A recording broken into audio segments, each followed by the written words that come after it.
Hey guys, Joe here from TeamBurningInfinitey. Sorry it took so long for us to upload. I will go into detail, but not in this video. I'm going to upload a video tomorrow, so check the link in the top of the description when it is uploaded tomorrow. It won't be there just now, obviously, but if you're watching on Wednesday or further, yeah, it will be there.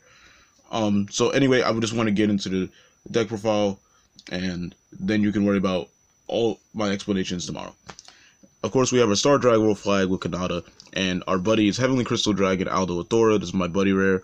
SP went to my good friend Steven as a Christmas present when we got our case split for Rainbow Striker. Anyway, he's a size 3, 828, double attack soul guard, call cost 3 gauge, and top deck 1 soul, and his card cannot be destroyed by your opponent's card effects, and you cannot take damage while this is on field by your opponent's card effects.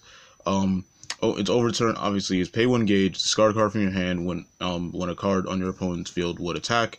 For this turn, it cannot be destroyed. Your opponent's cards must attack if able, and if they do, the attack target must be a Thor and deal damage to the opponent. So each time they attack, they're going to keep taking damage, and they have to attack. And before people go, do I have to double attack? Double attack is optional, but it is enforced because it is an auto ability and blah blah blah. I can go on about this because people kept trying to go like, oh, I don't think I can, even though the show really literally showed it off multiple times. Regardless, I'm just going to go on to the rest of the deck. We have 4 copies of Red Crystal Dragon Meryl. Meryl is a 2/1/1 size 0. He has the named ability Red Jewel Tears, and you can only use that once per turn. It's a hard once per turn. During your opponent's turn, when a Prism Dragon monster is destroyed, it can include himself.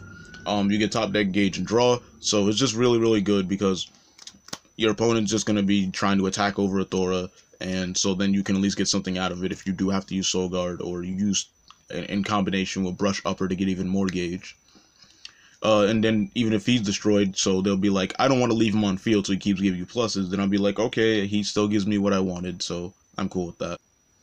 4 Flying Crystal Dragon Shelter, 2/1/1 size 0. It has the ability when it enters the field, you can discard a card from your hand. If you do, you can search up to 1 defense from your deck to your hand, and you shuffle your deck. This lets you search your items, a good number of your spells. So it's just really strong, and discarding a card isn't bad because like it's a 1-for-1, and it just allows you to get anything you need like Face Seal Chain, Brush Uppers, your items. So just really good. Then on to the size 3s. We have Gem Crystal Dragon Shard 2, 6/16 size 3.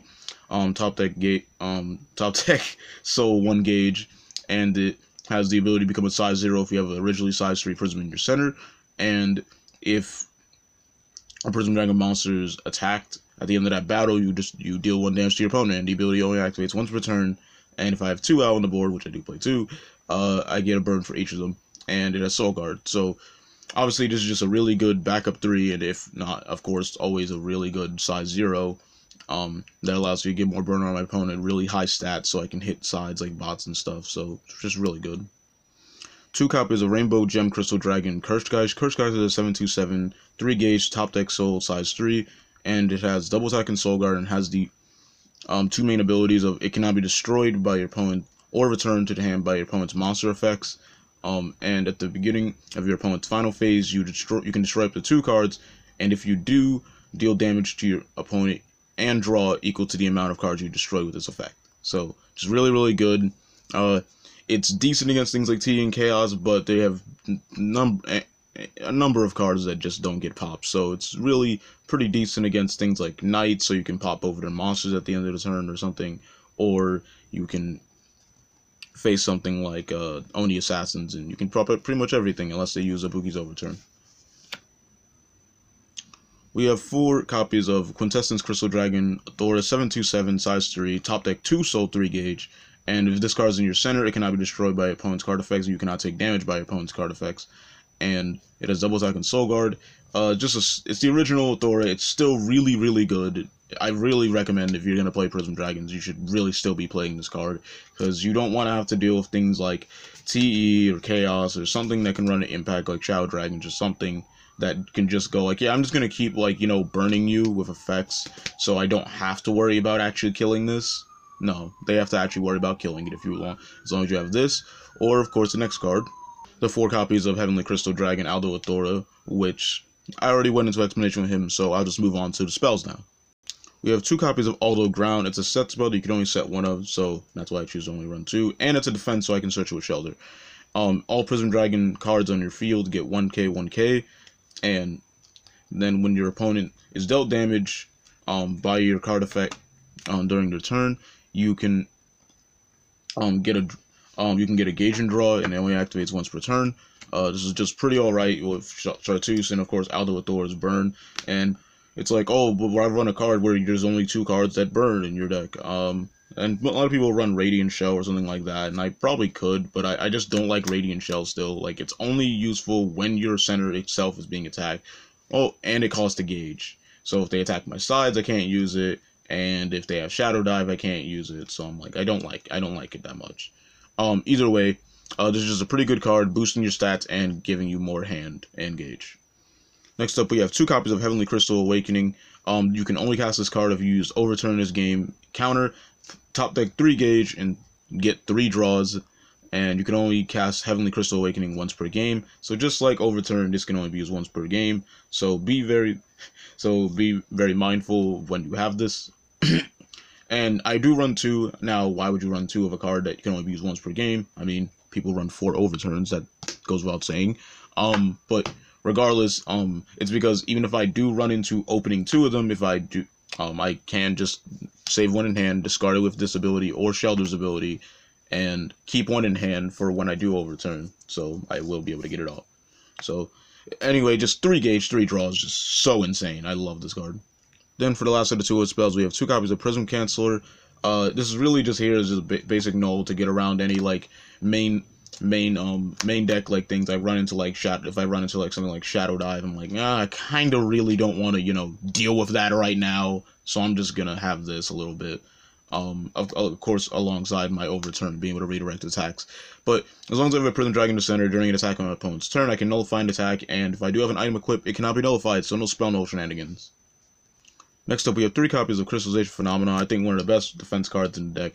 But it does have issues because of now, like, you know, Leviathan and other things going like, yeah, not many monsters hit the field, so it's kind of really dead in those matchups. So I don't like drawing too many of them, and also you can only cast it once per turn.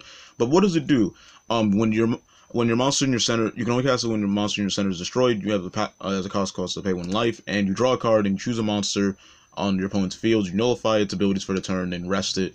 So just really for bots, baiting out River Pain if I don't want to use Overturn yet, and just a couple other things. And of course like other offensive decks like Chaos. Really good card. Then we have 4 copies of Gemologist. Gemologist is just a really amazing card. It's basically your search spell. You can only cast it if you have 6 or more life, and you get top deck gauge, and then you search for a size 3 Prison Dragon. You go cast 1 Gemologist per turn. Just adds consistency, and it gives you gauge. So 3s are easier to call. Then we have 4 copies of Prismatic Bless. Prismatic Bless is basically an X-Link that you can only use on your opponent's turn, but just to explain it for you guys, you can only cast it during your opponent's turn, and look at the top card of your deck equal to the amount of times your opponent's attacked this turn, and you put 1 in gauge, 2 in hand, you get 1 life, and if, say you exceed it over to 3, because 1 will go to gauge and 2 to hand, since you do look equal to the amount of the attack. So if it's more than 3, you can look at all of them, and then the rest that you didn't put in gauge or hand go to bottom. Next up, we have 4 copies of Brush Upper. You can only cast if you have a Prism Dragon in your center, and oh, by the way, it's searchable with Shelter. I just wanted to get that out. But when you can only cast if you have a Prism Dragon in your center. Counter, choose a Prism Dragon on your field. The next time it would be destroyed, it remains on field instead, and you get a gauge if you have 6 or more life. So really, really good. Helps you gauge excel, and it protects your 3. Really important card. And probably one of the best defense cards in the game right now for all of SDW, but of course for Prisms, Face Seal Chains. You can only cast this card at the end of the battle, at the end of the 3rd battle during your opponent's attack phase. Counter and the opponent's attack phase. It's really, really strong, just making your opponent, like T's or Chaos, just have to stop their aggression. If it's T, they'll go like, oh, I can X-Link, and I'll be like, okay, and I can Prismatic Blessing. So one of us is benefiting from this. So just really, really good. And I have like 3 foils. I don't know if you can tell with the way my camera angle is, but yeah. Now onto the items. We have 2 copies of Lapis Lazuli Greaves. There's a equip cost of pay 1 gauge, 004 stats, and it cannot be destroyed by opponent's card effects and ability of all Prism Dragons on your field, including itself, obviously, because it's a Prism Dragon and defense, so it's searchable with Shelter. Cannot be nullified. If you have a Prism Dragon on your center, all cards in your opponent's field get minus 1k power and defense. It is just really, really good because it's basically Indigo Gem Thor on legs. Didn't mean for that to be a pun, god damn it. Moving on, then we have 2 copies of Crystal Greaves, once again Prism Dragon in defense, so yay, searchable with Shelter. But it's a pay 1, it's 005, pay 1 gauge, equip cost, and it has the abilities on the Prism Dragon in your center cannot be nullified and gets +2 power and defense. And this card's ability cannot be nullified. At the beginning of your opponent's final phase, if you have a Prism Dragon in your center, put 2 cards from your drop zone into the gauge. So basically, of course, obviously you're getting gauge, so you can probably impact them, most likely Crystal Shoot, but there are other options. And I was really hesitant on this card because I kind of still like Crystal Spikes a little bit more, but I do like the slightly higher defense. So even when they're like, okay, I used all my bots attacks and my weapon attacks to get over you, let me try and hit you for at least a little bit. Oh wait, you got 5k defense. Then for the last few cards of the deck, we have 1 copy of Cristiano Crystal Shoot. You can only cast this card during your opponent's final phase, and if you do not take any damage during your and you have a Prism Dragon monster in your center, and they have 4 less life. Cast cost, pay 2 gauge. Sorry, I'm just like buzzing out here. Deal 4 damage to your opponent. This card cannot be nullified. Its damage cannot be reduced, and they cannot revive from this effect. Obviously, we probably know what this does because this is one of the main cards for Prisms to finish off a lot of decks. And then we have the new one, 2 copies of Direct Dynamic Dimond Overhead. It is similar to Cristiano Crystal Shoot with a lot of its conditions. You can, except it has a cast cost of pay 4 gauge, and you can only cast it during your opponent's final phase. You have to have a Prism Dragon in your center. You have not have taken any damage that turn, but you deal damage to your opponent equal to the amount of attacks that has happened during their turn, +2.